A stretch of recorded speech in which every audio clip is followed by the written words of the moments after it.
I want, of course, to start by extending my own personal quota of welcome to all who are gathered here. And in particular, I ask that we give a special St. Kitts and Nevis welcome by way of a round of applause to all the visiting diplomats to St. Kitts and Nevis on this occasion of our diplomatic week. I hope, as the minister before me indicated, that you will have a productive stay with us and that your tenure or your stint here would be both productive and enjoying. The saxophonist who came before me gave you just a mere sampling of the rich talents that abounds in the Federation of St. Kitts and Nevis. And we hope that you would savor the beauty, the culinary arts, the warmth, and ready hospitality of the good people of St. Kitts and Nevis. I take special pride in welcoming you here today as we celebrate Diplomatic Week 2016. The occasion is especially dear to my heart, having myself, as Foreign Minister, inaugurated and celebrated Diplomatic Week way back in 2007 and in 2008. My cabinet warmly applauds the Minister of Foreign Affairs, the Honorable Mark Grantley, and his staff at the ministry for their steadfast commitment and hard work in resurrecting Diplomatic Week. I encourage them to make Diplomatic Week a permanent fixture of our new architecture for engaging with our diplomats at home and abroad, as well as with those from our partner countries accredited to the Federation of St. Kitts and Nevis.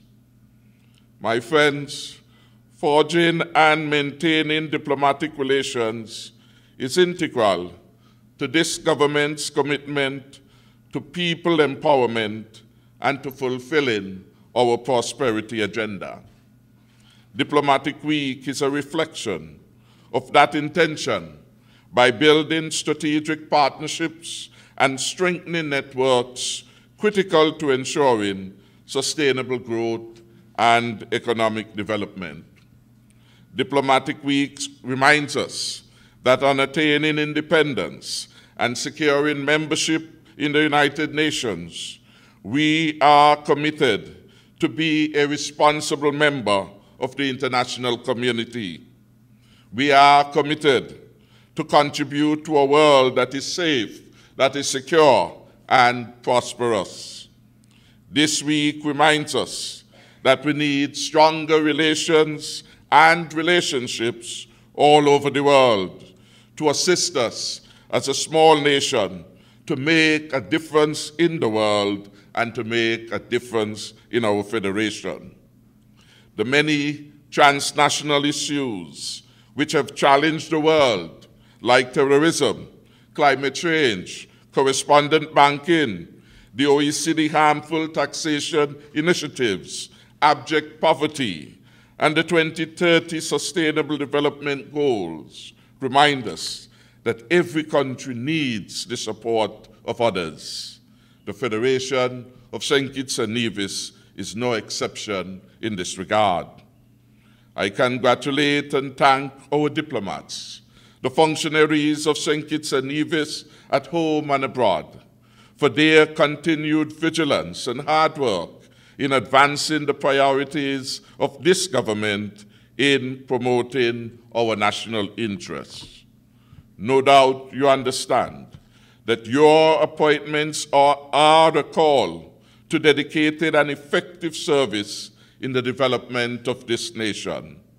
And at this stage of our development, your expertise, your experience, and unswerving commitment are required to advance the national good and make sure that our citizens' expectations about the good life are being met. Additionally, I believe that at the basis of the hosting of the Diplomatic Week is the desire for us to use the week of activities to open a window onto the role of diplomats, to cast a higher light, or a brighter light rather, on the work that you do, and to allow for a better understanding at all levels of our society of what you do, and how what you do impacts on the daily lives of the people in St. Kitts and Nevis. In ensuring that our partners are here to celebrate with us, we wanted to use the opportunity for our citizens in the Federation to get a clearer understanding as well of how our diplomatic relations and partnerships advance their lives. This, of course, is very important, for it is not always easy for our citizens to appreciate the high costs of maintaining missions and embassies abroad, and our international forays against more pressing concerns which they have.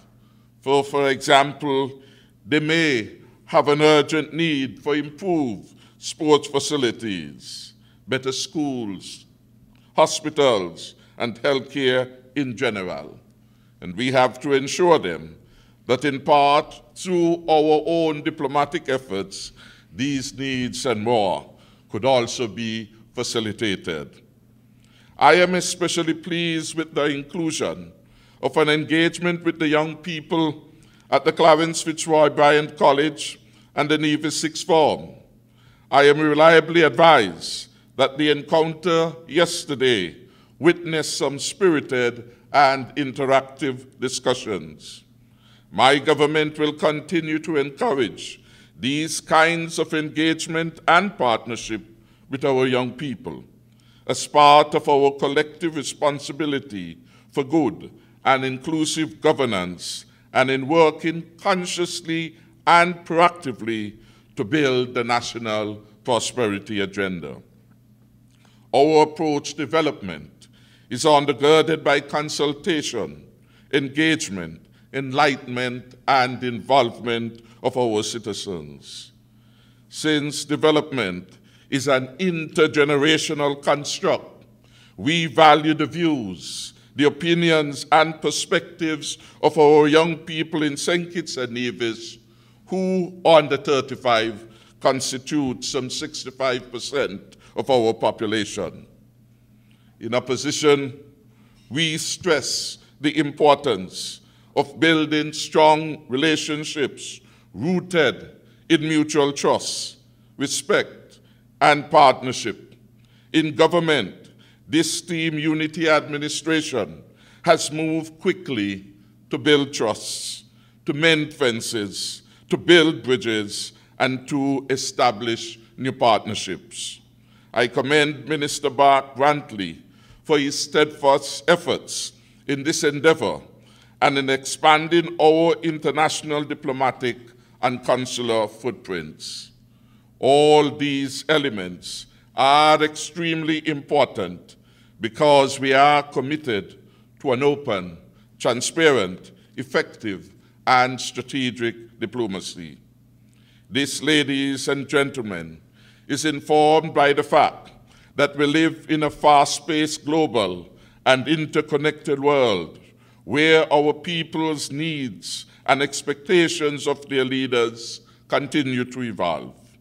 We see the dramatic transformation in technology and the challenges that these pose in resource-poor countries. At the same time, we see how access to information and the tools to harness and use it can also create limitless opportunities. What this means is that our diplomats and diplomacy too must evolve and they must adapt. They must be responsive, constructive, agile, and capable of identifying and seizing opportunities for the benefit of the people of St. Kitts and Nevis. I say to you that while the substance of diplomacy is essentially the same, that is to say, promoting a country's national interests internationally, the changing dynamics of international relations, the explosion and diversity of actors and factors impacting on diplomacy requires the nurturing and development of the diplomat who understands not only the needs of his or her country, but who also has an acute awareness and understanding of what is happening around them. That diplomat must, in my view, be able to think on his or her feet, to do proper analyses, to communicate effectively, and to understand our partners, their goals, their expectations, and their needs. This diplomat will be someone who knows how to access and use the tools available to extract optimal benefit for his country, while constantly honing the complement of requisite skill sets to meet the growing and evolving challenges and opportunities that they will inevitably face. It will also demand a new kind of interaction and partnership with our honorary councils. And in this regard, I would want all our honorary councils on both sides of the aisles to stand and for us to give them a special hand of welcome. Honorary councils of St. Kitts and Nevis.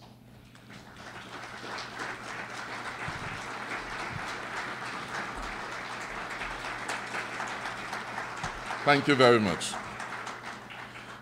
Ladies and gentlemen of the Consular Corps, like that of your diplomats, your work is invaluable.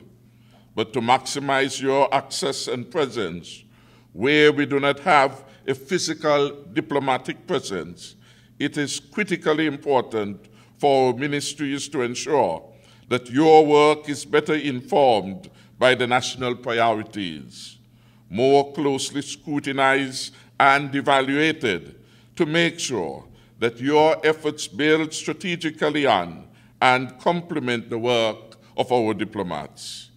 We need to arm our honorary councils with relevant information and access locally so that they can effectively represent the interests of our federation. But I also want to challenge you to be proactive. I want to encourage you and our diplomats to think differently. You cannot afford to do nothing simply because responses are slow or temporarily not forthcoming. In leadership, we do not have the luxury of blaming for non-action, unperceived obstacles, or non-responsiveness. It is our responsibility to find solutions to problems and to circumvent obstacles to do the people's work. And we have a fine cadre of honorary councils. Some of them have very often been engaged with myself, the Ministry and Foreign Affairs, and a multiplicity of issues of both national and global concern. Climate change, for example, the matter to do with correspondent banking relationships, matters to do with our CBI program. All of these we have found great interest being shown by our honorary councils, and I want to thank them for that deep engagement with the government. As our nations move forward, we have to think and work holistically, recognizing the interconnectedness of so many issues. For instance, in addressing the 2030 Sustainable Development Goals, we will need to develop greater national awareness, ownership, and partnership. We cannot afford to work in silos. We have to share information and develop strategic networks locally and beyond. To our partners, I say that notwithstanding our committed efforts and action-oriented agenda, we cannot achieve the 2030 Sustainable Development Goals alone. And this is why it becomes important for our diplomats to work with you in building partnerships, networks, relationships, and friendships conducive to developing new opportunities, better access to resources and systems from which all our citizens can benefit. This kind of cooperation will be vital in addressing meddlesome issues of environmental degradation and climate change, building national capacity to access climate financing, addressing the issues of mitigation and adaptation, and in implementing policies that build resilience. Already several of you, our partners, continue to share expertise and to support our efforts in this regard, and I want to express my thanks publicly to you all. If I may, let me share with you that locally, we are actively playing our part to combat climate change. We are committed to reducing our national carbon footprint, as small as it already is. We have developed a comprehensive renewable energy strategy, which includes the exploration of geothermal and solar energy solutions on both islands, and additionally wind. We intend to make St. Kitts and Nevis a sustainable green economy and a renewable energy hub of the Caribbean. No doubt you would have seen, upon arrival at the airport, a solar farm, which I'm advised satisfy the energy needs of the entire airport. The leadership of the Nevis Island Administration envisages that the island of Nevis will be perhaps the only island anywhere in the world to be completely free of a dependence on fossil fuels. This goal, the NIA hope to realize in the not-too-distant future. Our diplomats understand the imperative of promoting energy security, which for us also means food security and greater resilience. To our partners, please be assured that our diplomats will become more reliable partners, committed to ensuring that our national priorities and sustainable development policies are reflected in international framework agreements, debates, and mechanisms that lead to effective action and tangible results on behalf of our citizenry. We will also work with you to achieve bilateral and multilateral goals. Equally important for us is developing further the installed capacity at home. We look forward to our young people gaining increased access to fresh opportunities for tertiary education, to building a more resilient, prosperous, and confident nation. Just as ICT has created opportunities for how our diplomats can conduct diplomacy, it has made access to education more democratic. We will use ICT to better connect and interact with foreign governments, citizens, and businesses. We believe that e-diplomacy will fast become a staple of our diplomatic engagement.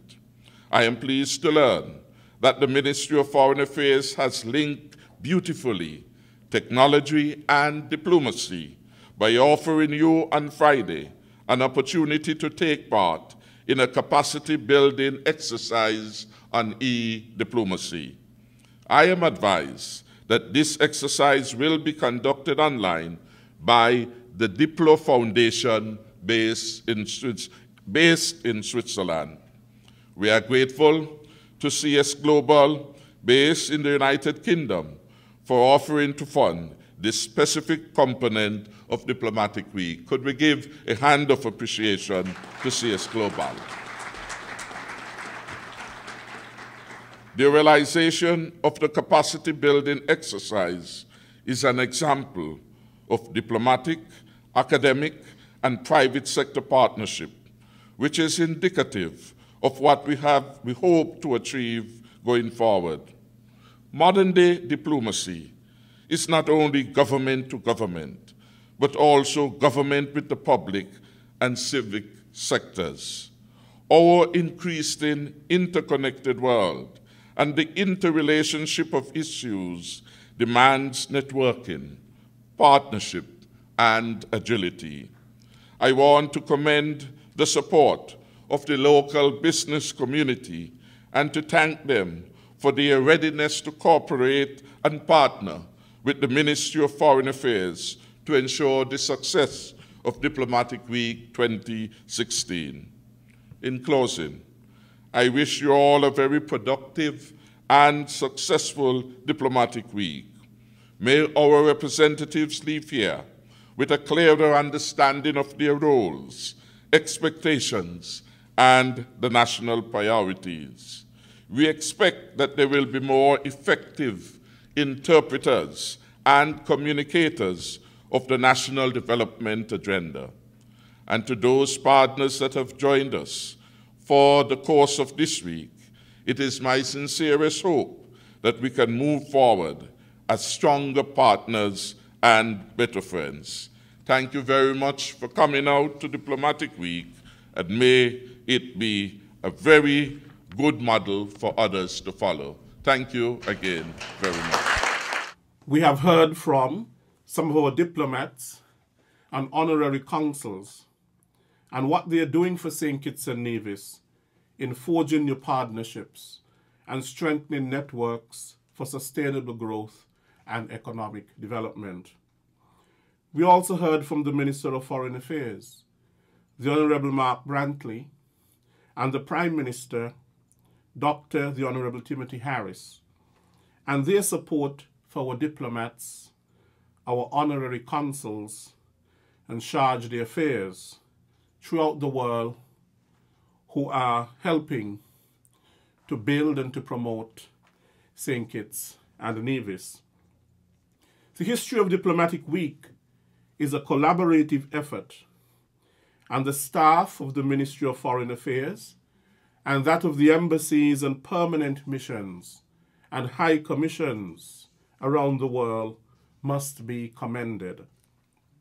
We commend, of course, from the Ministry of Foreign Affairs, Ms. Kay Bass, who is the Permanent Secretary, Mr. Samuel Berridge, who is Senior Foreign Service Officer, Michael Penny, who is Senior Foreign Service Officer, Bijon Hazel, Foreign Service Officer, Thuvia France, Foreign Service Officer, Sonia Body, Foreign Service Officer, Chanel Simmons, Foreign Service Officer, Shara Maynard, Foreign Service Officer, Asher D'Souza, Foreign Service Officer, Jessica Body, Senior Clerk, Sharon Henry, Senior Clerk, Jamaica Doctrine, Clerk, Visha David, Clerk, Dorina Richards, Clerk, Victor Pogson, Executive Officer, Natasha Morton Skeet, Executive Officer, Royston Griffin, Civil Aviation Officer, Artnell Jordan, Civil Aviation Officer, Lorna Hunkins, Special Advisor to the Minister of Foreign Affairs, Sheldon Isaac, Office Attendant. We have the staff at the High Commission in Jamaica, the staff at the Embassy to the USA and Permanent Mission to the OAS, the staff at the High Commission in Canada, the staff at the High Commission in the United Kingdom, the staff at the Embassy of St. Kitts and Nevis, the Republic of China, Taiwan, the staff at the Consulate General of St. Kitts and Nevis in Dubai, the staff at Permanent Mission of St. Kitts and Nevis to the United Nations in New York, the staff at the Embassy of St. Kitts and Nevis to the Republic of Cuba, Mr. John L. Allen, Honorary Consul General in Toronto, Canada. And so we have all these people who are doing such a marvelous work for St. Kitts and Nevis in terms of our foreign affairs, our international relations. I am your host, Les Roy Williams. Join us next week for another edition of Working for You. Have a pleasant good afternoon, and see you next week.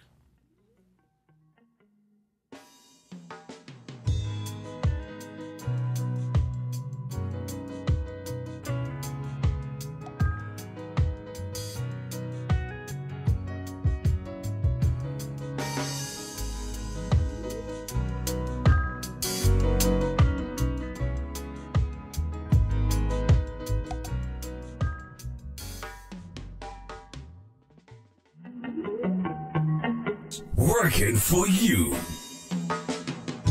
A weekly talk radio program which highlights developments of national interest and the activities of your St. Kitts Nevis government. Join host Roy Williams as he presents news, views, reports, and interviews about everything regarding the activities of the Team Unity government and the building of our communities and the development of St. Kitts Nevis. Tune in and call in to interact with your government and share your views regarding the upward forward development of your community and our beautiful Twin Island Federation. Working for you is weekly, every Wednesday live from 1:30 p.m. to 3 p.m. on ZIZ Radio, Win FM, and Sugar City FM with rebroadcast on participating stations. Working for you.